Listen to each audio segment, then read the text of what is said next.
Vamos a empezar a desglosar qué son los eucariontes, cuál es el concepto de eucarionte. Los eucariontes son llamadas también células verdaderas, son aquellas que contienen una membrana celular, contienen un citoplasma en el cual se encuentran los organelos y el material genético se encuentra encerrado en el núcleo. Dependiendo de la especie de tipo de células, las células vegetales también son eucariotas, pero contienen pared celular a diferencia de las células animales.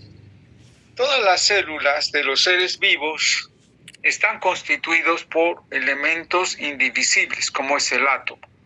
Y el conjunto de ellos da lugar a la formación de las moléculas, los organelos, las células, el tejido, el órgano, los organismos, la población, la especie. Es decir, que el conjunto de todos estos compuestos químicos, en realidad somos todo química, da lugar a esta diversidad a nivel celular. ¿Sí? Lo cual tenemos diferentes características entre los eucariontes, tanto en animales y plantas, ¿sí? Y también en células que son unicelulares. Los eucariontes se caracterizan porque contienen material genético y este material genético está encerrado en el núcleo. Esta es una imagen de los textos, una imagen en la cual la dibujan al núcleo de esta forma. ¿Sí? Esta es una imagen también dibujada, ¿sí? Una fotografía dibujada. Pero en realidad cuando estamos ya en los trabajos de laboratorio, como es en el caso de biología molecular, citopatología, ya son áreas en las cuales ya no lo encontramos como lo observamos en los dibujos, sino que utilizamos tinciones. Las tinciones vamos a poder observar cómo son las células, ¿sí? Las células tienen los núcleos afinidad por un determinado colorante y se tiñen. Y podemos observar que cada célula tiene un núcleo. ¿Sí? En casos patológicos existen más de un núcleo, pueden haber 2, 3, 4 núcleos, entonces se van analizando diferentes cortes histológicos para verificar cuál es la forma que tiene esa célula eucarionte.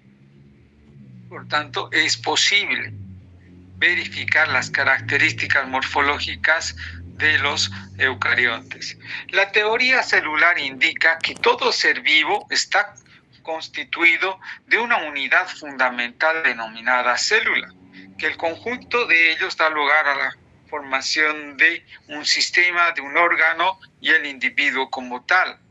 Y estos no aparecen de forma espontánea, sino que provienen de un antecesor. Robert Cook fue uno de los primeros en observar en unas láminas de corcho las características que ésta tenían. Se asemejaban a una celda una tras de otra, de ahí viene el nombre de cell, y utilizó el invento de Anton van Leeuwenhoek, el primer microscopio simple, el cual utilizó para poder observar estas células. Hoy en día existen diversos tipos de microscopios de contraste de fases, microscopios que nos permiten observar con diferentes objetivos, diferentes tipos de células, con diferentes aumentos, y también podemos observar a través de un microscopio electrónico los organelos, porque hay bombardeo de electrones y estos nos van a permitir poder observar las características que tienen estos organelos. ¿Sí? Hoy en día, gracias a la parte informática, es posible hacer un barrido de todo este tipo celular para poder encontrar anomalías a nivel celular. Los diferentes tipos de células que existen son las células animales y las células vegetales. Cada una de estas células va a tener una unidad estructural, una unidad fisiológica y una unidad reproductora diferente. Cada especie, cada tipo de célula tiene sus propias características y sus propias diferencias. Los eucariotes se dividen en unicelulares y pluricelulares. Entre los unicelulares encontramos a lo que son los protozoos, encontramos a la entoameba, a las levaduras y otros. Entre ellos, los que más abundan, aquellos que producen diversos tipos de patologías, son las levaduras o Yetzel. Podemos observar que las levaduras tienen un núcleo en la parte central. Las levaduras son hongos unicelulares que producen enzimas, productos y producen infecciones, ¿sí?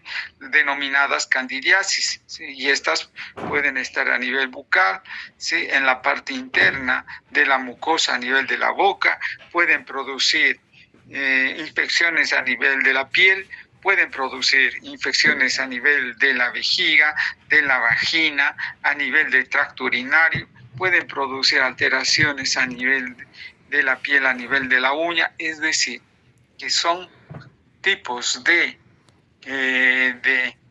unicelulares que producen un daño. Estos deben ser identificados en el laboratorio, ya que pueden confundirse con lo que son las bacterias, pueden ser los virus o simplemente una alteración fisiológica orgánica del organismo, ¿sí?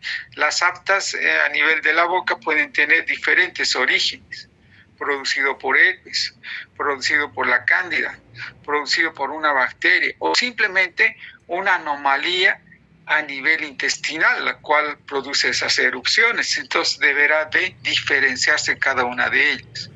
De ahí que en el laboratorio pueden hacerse análisis de estas levaduras a nivel bioquímico o también a nivel de su material genético y tener las diferentes formas de poder reportarlos para que el médico pueda hacer el tratamiento respectivo.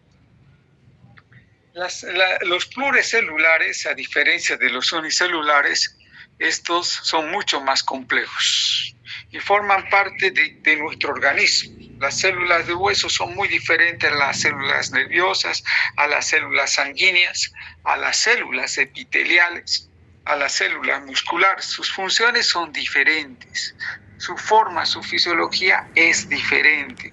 Por lo tanto, las características van a ser diferentes. Y esto hace de que cada célula va a contener un número de genes que están activados para una determinada función, ¿sí? Cada célula va a tener una función distinta. Por ejemplo, las células óseas, aquellas tienen los genes activados para fijar calcio y el calcio sea un componente que resista al golpe o el peso de una persona. En cambio, las células nerviosas son aquellas que se especializan en neurotransmisores, en emitir un neurotransmisor para una determinada función, un determinado estímulo. Entonces, cada célula va a tener una función diferente en función de la activación de sus genes. Todas estas células tienen su núcleo. Y en el núcleo está el DNA. Y en el DNA está el perfil genético del individuo. La biotecnología forense, su función es estudiar a este material genético en hechos delictivos. Cualquiera de estas células nos permite saber si efectivamente es o no es este individuo, ¿sí? Entonces, eso quiere decir que la biología molecular y la biotecnología se unen para dar soluciones a problemas de la sociedad. En la parte anatómica, netamente de la célula, está constituido por la membrana, el citoplasma y el núcleo. El citoplasma se subdivide en hialoplasma y organelos celulares. El hialoplasma está constituido por el citosol y el citoesqueleto. Los organelos celulares son aquellos que no tienen membrana, tienen una sola membrana o tiene dos membranas, ¿sí? Entonces son las características de los componentes que tiene una célula. El citoplasma es el conjunto que contiene todos los organelos, como las mitocondrias, ¿sí? En las células vegetales, los plastidios, ¿sí? Retículo endoplasmático, ribosoma, aparato de Golgi, lisosomas, los vacuolas en los vegetales, ¿sí? Es decir, que en el citoplasma es el conjunto. El líquido solamente la parte acuosa, ¿sí? Del citoplasma se denomina citosol. Y en el citosol se llevan a cabo las reacciones bioquímicas de metabolitos primarios y metabolitos secundarios, aquí en el citosol. Y este forma parte del hialoplasma. En las partes de la célula empezamos por la membrana celular. La membrana celular, tanto de los animales como del hombre, es aquella que comunica el medio extracelular al medio intracelular a través de diferentes tipos de proteínas, ¿sí? La membrana de las células son lipoproteicas.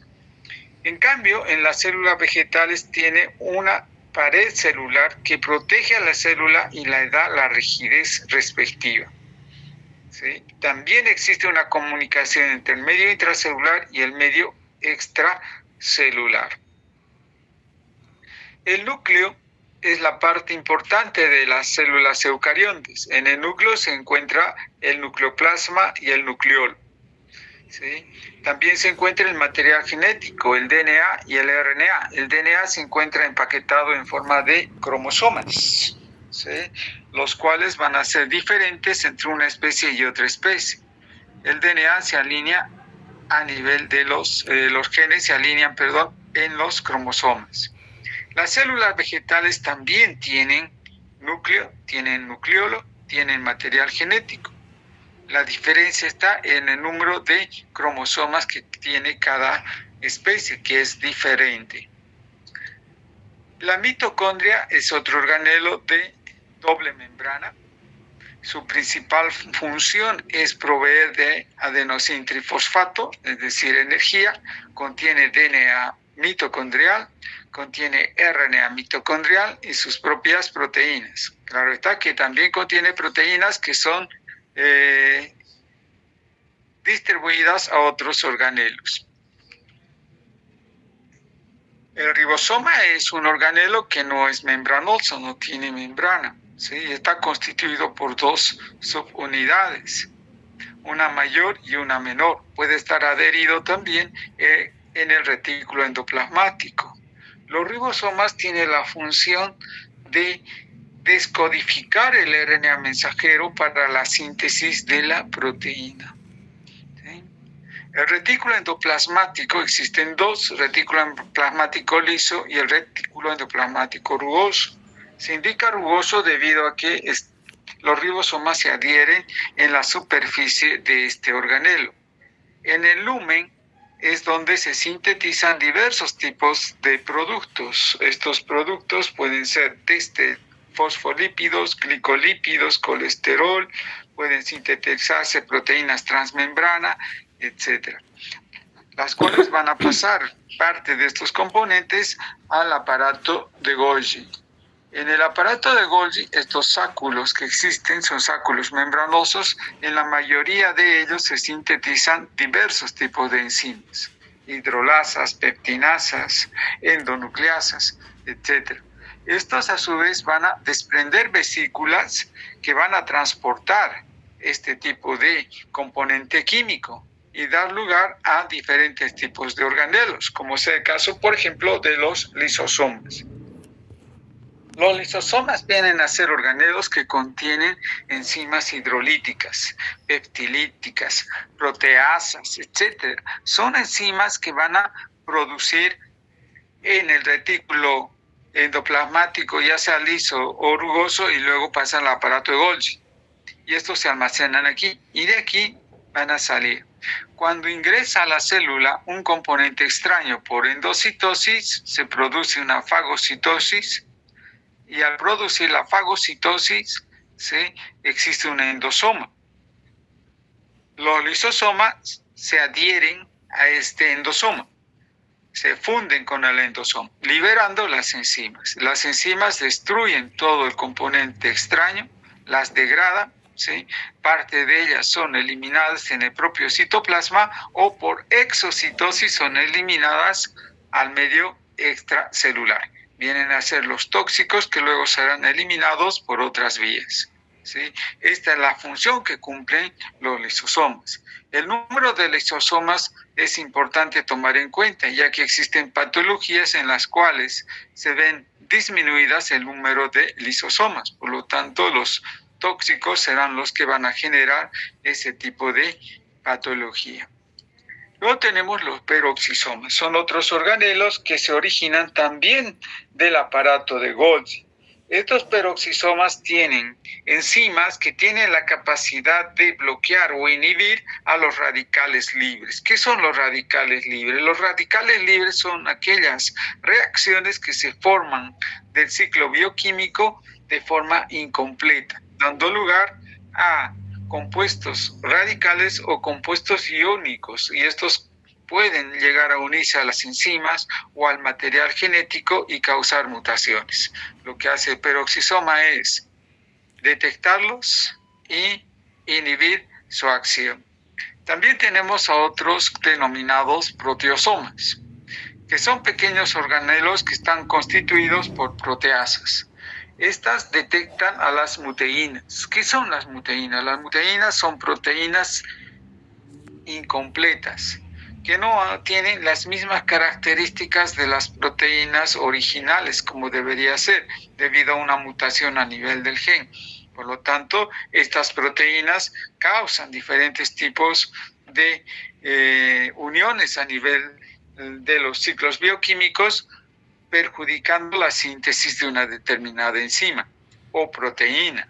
Entonces lo que hacen estos organelos es detectar a este tipo de muteínas y las inhiben, las degrada, ¿sí? Luego tenemos el citoesqueleto. La célula como tal en la parte interna está constituida de citoesqueleto, por donde van a transitar los organelos para un ahorro de energía, ¿sí?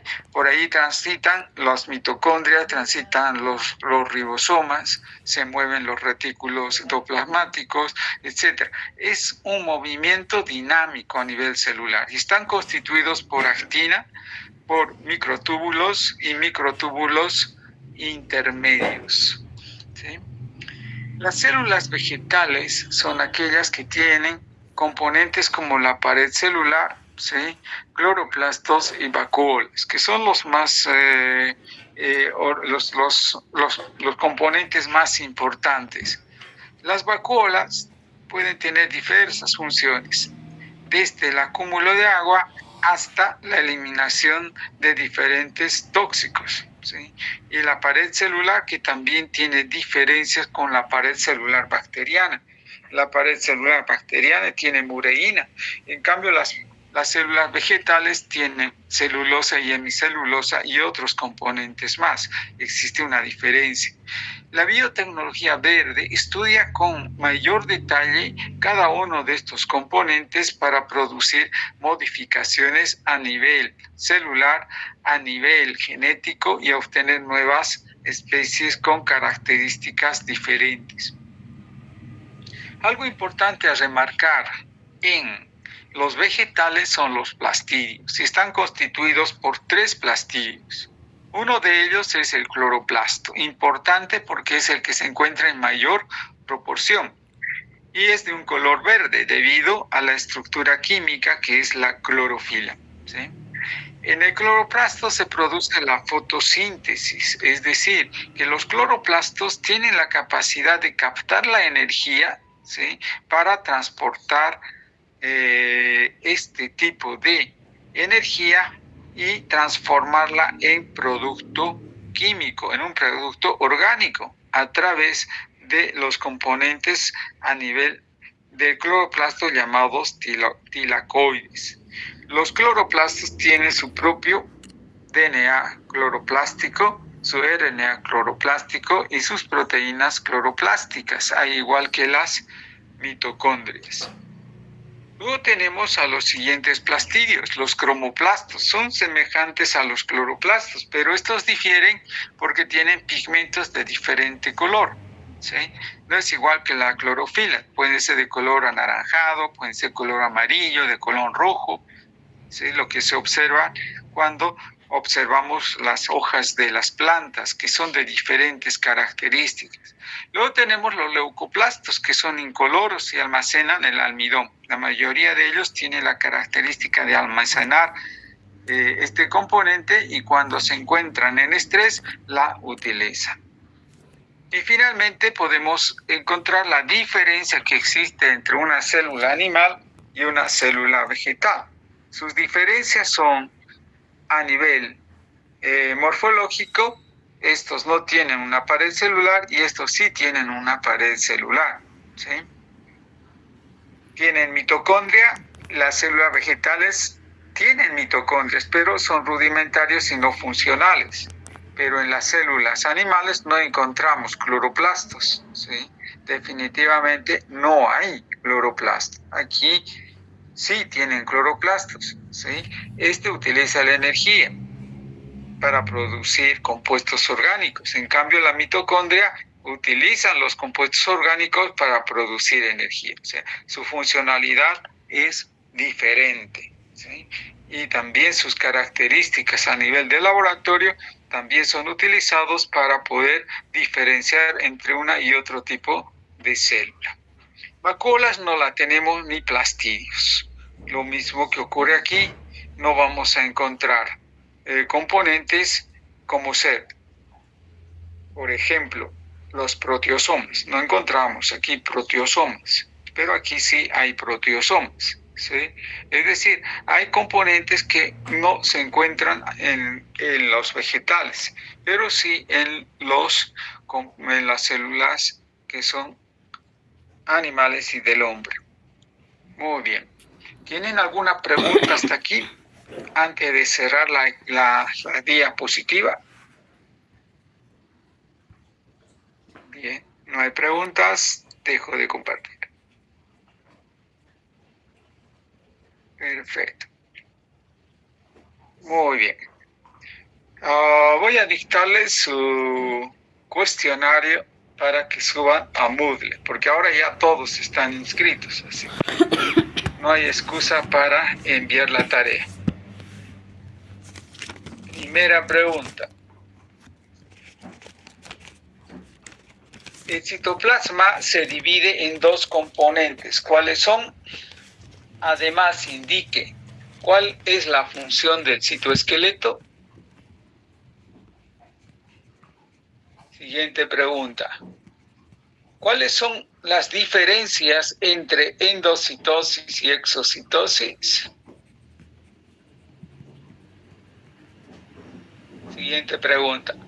¿Dónde se lleva a cabo la traducción y transcripción en los eucariontes y procariontes? Doctor, la pregunta ¿no la puedes repetir, por favor? La última. ¿Dónde se lleva a cabo la traducción y transcripción en los eucariontes y procariontes? Siguiente. Escribe el concepto de célula eucariota. Siguiente. ¿Qué son los ribosomas y el retículo endoplasmático liso? Siguiente. ¿Cuál es la función de los proteosomas? Siguiente. ¿Cuáles son las tres formas de división celular de los eucariontes?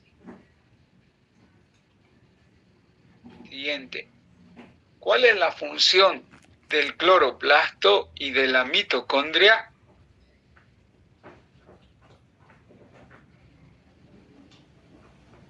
Siguiente. ¿Qué características tiene el DNA? Bien. Esta información está tanto en su texto como en Moodle, ¿sí? Entonces ustedes pueden revisar los recursos de Moodle y también su texto. Lo envía a Moodle. Voy a subir el archivo, ¿sí? Habilitaré el archivo para que ustedes envíen el trabajo. Y van a hacer el mapa conceptual, ¿sí? De su texto, de la página Mira, aquí estoy con mi texto. Página, ¿dónde están los eucariontes? Página 10. Página 15. ¿Sí? Entonces, un mapa conceptual de la página 10 a la página 15. Este trabajo es presencial, ¿sí? El otro es virtual, lo mandan, ¿sí? Muy bien. ¿Alguna pregunta?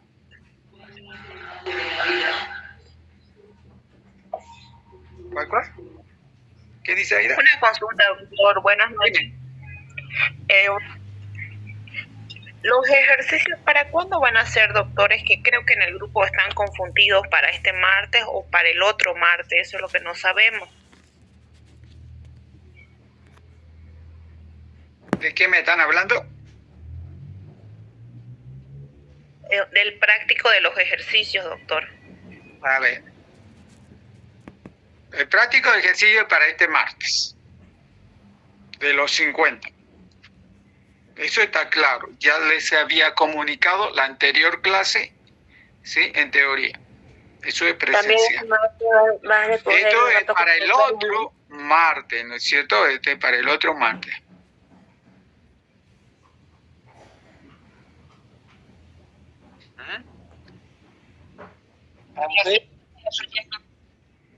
Podríamos hacerlo en el laboratorio porque así no estamos tan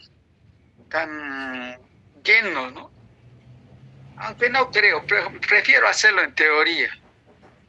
Mejor en teoría, porque el laboratorio es difícil porque son muchos. En teoría. Bien. ¿Alguna otra pregunta? Doctor, buenas noches. Entonces, ¿el mapa conceptual es para el siguiente martes? Tengo 30 preguntas que las he dictado al azar. Así que no me pregunte cuál es la 1. Porque si me dice cuál es el 1, aquí el 1 es saber qué son los lisosomas y qué función tienen los cloroplastos. Esa es la pregunta 1. O sea que a saber cuál es el 1 que te he dictado. Las he dictado al azar del banco de preguntas que tengo. ¿Sí? O sea que está difícil. Muy difícil que te vuelva a repetir todo. Bien, ¿alguna otra pregunta?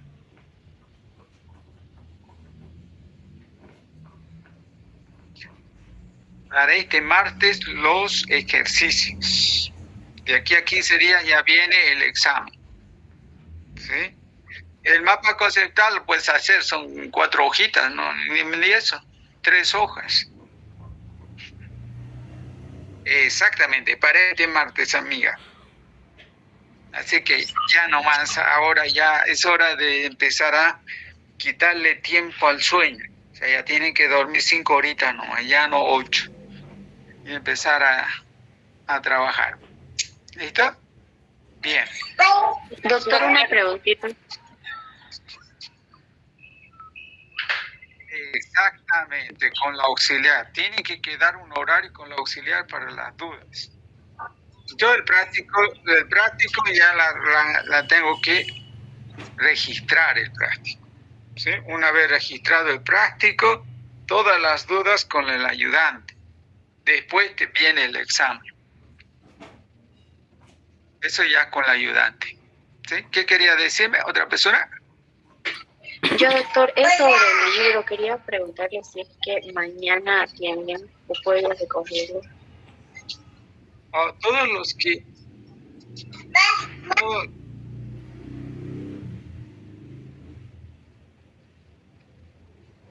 Todos los que dieron su adelanto de texto, ya se los he cancelado el total. Lo que tienen que venir es recogerlo en el horario de 9 a 2:30 y de 2 de la tarde hasta las 8. ¿Sí? Entonces, es seguro, todos aquellos que han puesto su monto de dinero, directamente ya lo he cancelado, ¿sí? O sea que el señor que lo hace me entregó ya. O sea, lo que tienen que hacer es venir a recoger, ¿sí? Por ello que les he preguntado, ¿qué es lo que quieren? Teoría, laboratorio, laboratorio solamente. Teoría también, teoría, laboratorio. ¿Sí? ¿Eso responde a tu pregunta? Entonces el día de mañana puedo pasar, ¿no?